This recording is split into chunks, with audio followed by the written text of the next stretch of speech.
Hi. Yep, I'm here. You're looking at me. I'm Nora. Nice to meet you. I mean, Eleanor, but what for all these courtesies? I'm just the soul of an elf who has been living here for millennia. Don't fidget. Here we go. Okay, I know that you can't see me yet, so just look at the rock.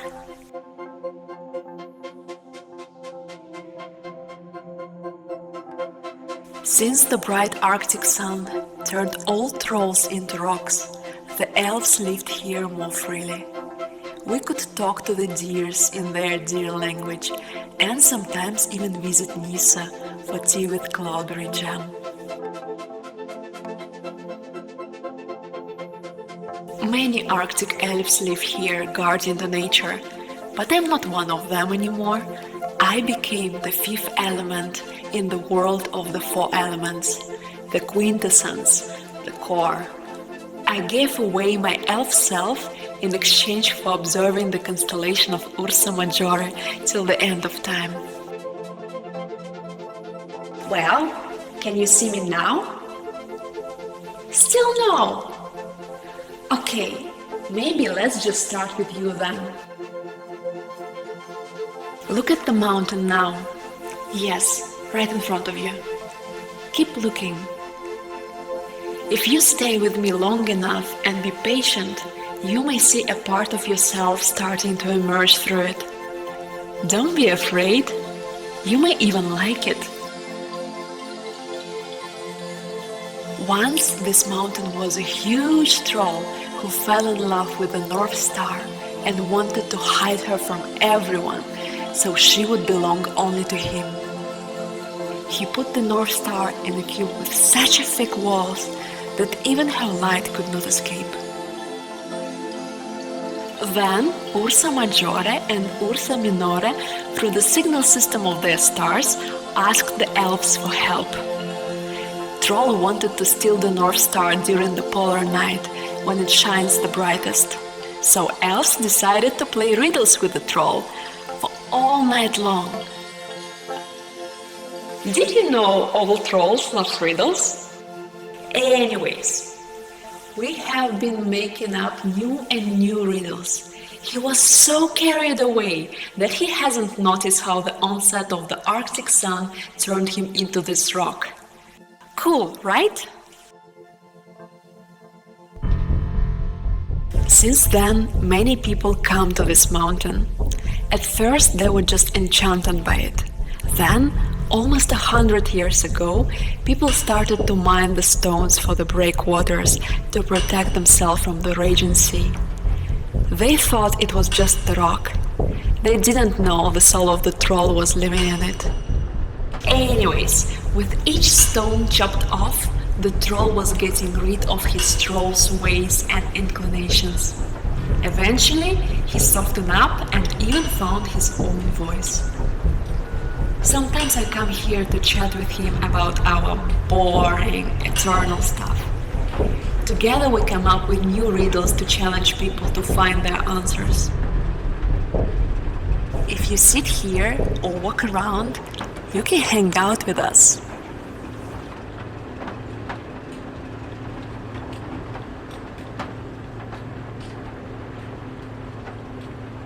Take a look around. You can pick up a rock to sit on, or you can just walk along the quarry. Choose whatever you like. I'm gonna be here anyway.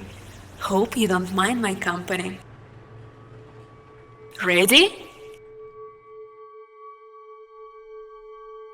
Imagine that you are a huge troll roaming around the dark Arctic tundra. You wish you could stand the light and feel the warmth of the sun one day, no matter how much it's gonna hurt you. Because it's impossible to always sit in your cave and come out only from time to time. People can be afraid of the light too sometimes. Not the sunlight, of course, but you know, bright light can be very intimidating and suspicious. So they close themselves up in their caves and avoid facing their fears. just like trolls. Isn't it weird? Troll thinks it's so difficult to open up and dare to follow your true desires. Ha, yeah, it must be really hard when you are a rock.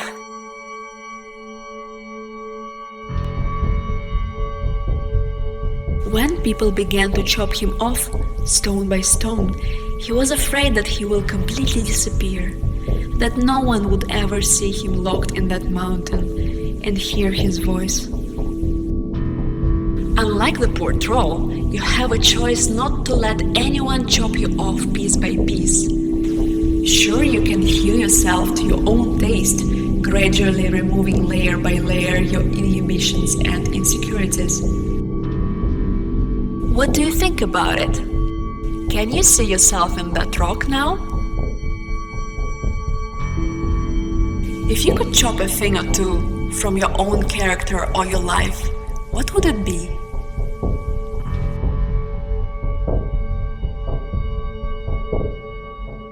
Imagine it's gone. Is it easier to breathe now?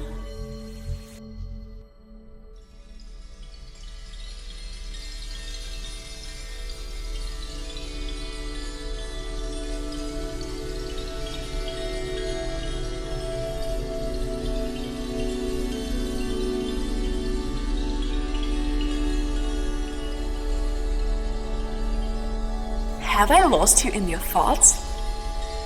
Come back for a moment.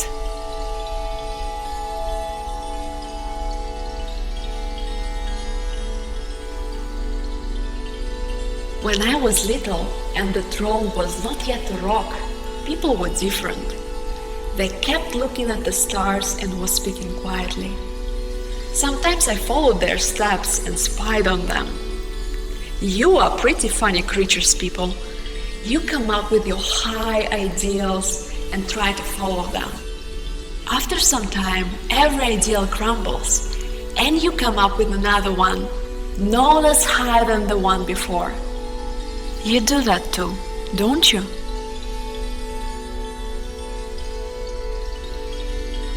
Anyways, sometimes people call someone star because they seem to be closer to the ideal. It's so annoying. I look at the sky and it's so obvious to me that every star in the sky is perfect in its own way. Can you see? One night I stared for a long time at the two brightest stars of Ursa Majore, Elliot and Dubhe. What's so special about them? Other than being big, I mean.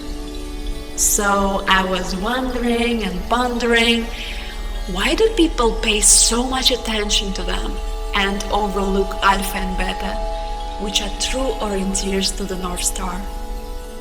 Oh, the troll again is feeling sad for his North Star. He actually loved her. But as they say, the more you love, the less you kick it in the box.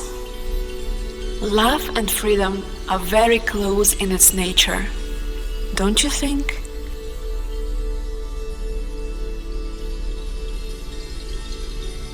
Okay, I have drifted away from the point. What were we talking about? Hell yeah, the stars! So every star is special in its own way. If you look at her closely, like under a magnifying glass closely, then she, like everything else, cannot be ideal. Who could be? People adore inventing and imagining stuff that doesn't even exist, then getting disappointed. But you yourself are also a star in the human universe.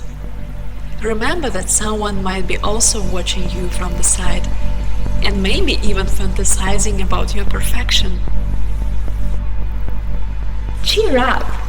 You don't have to if you don't want to be a splintered stardust wandering your own loneliness. Close your eyes and let's travel together through your universe.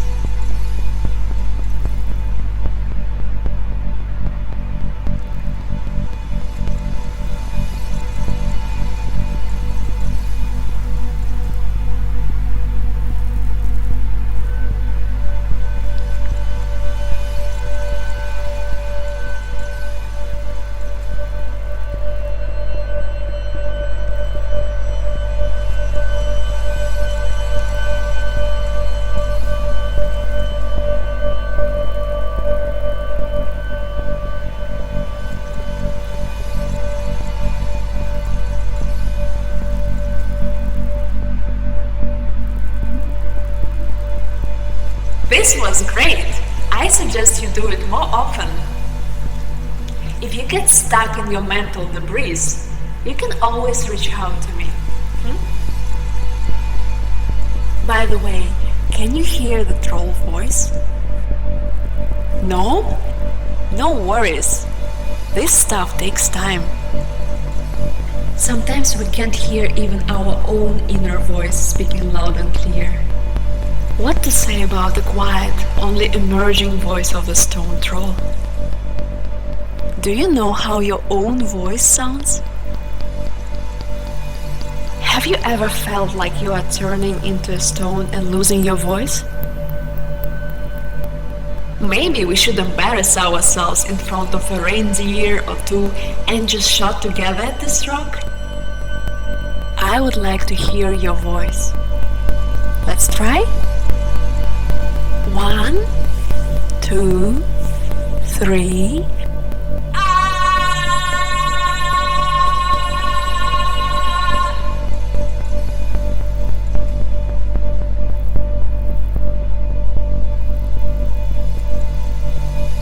He says that one day he will break free from a rock and will travel through the stars freely. His thoughts are still a little concussed by stone energy, but he is doing everything to soften up as soon as possible. Poor guy. So ironic that when people try to look strong and persistent, they compare themselves to rocks. Troll would laugh at this if he could only move. Don't you think that this is only a camouflage from your fear of looking weak? Hardening of the soul doesn't make you stronger. Think about the troll. If he softens, becomes milder and kinder, then he doesn't need to be a rock anymore. He would withstand the world in his naked fragility. Then maybe he could even turn into another element. Could you become a new element too?